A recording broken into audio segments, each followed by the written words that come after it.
ইসরায়েলের নতুন যুদ্ধবিরতি প্রস্তাব দিয়েও তা প্রত্যাখ্যান করে গাজায় সামরিক অভিযান আরও জোরদারের নির্দেশ দিয়েছেন প্রধানমন্ত্রী বেনিয়ামিন নেতানিয়াহু।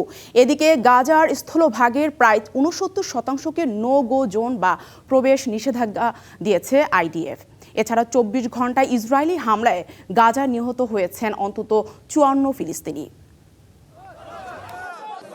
গেল সপ্তাহে গাজায় যুদ্ধবিরতির নতুন একটি প্রস্তাব দেয় ইসরায়েল। সে প্রস্তাব প্রত্যাখ্যান করে হামাস। এরপরই হামাসের কোনো ধরনের শর্ত মেনে গাজায় আগ্রাসন থামানো হবে না উল্লেখ করে অভিযান আরও জোরালো করার নির্দেশ দেন নেতানিয়াহু। আইডিএফকে হামাসের উপর আরও চাপ বাড়ানোর নির্দেশ দিয়েছি।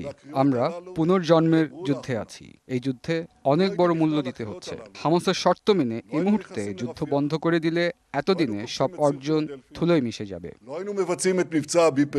গাজায় থেমে নেই ইসরায়েলি আগ্রাসন। গাজা সিটি, খান ইউনিস, রাফা, বেইত লাহিয়া এবং আল বুরেজ শরণার্থী শিবিরে ব্যাপক হামলা চালিয়েছে ইসরায়েলি বাহিনী।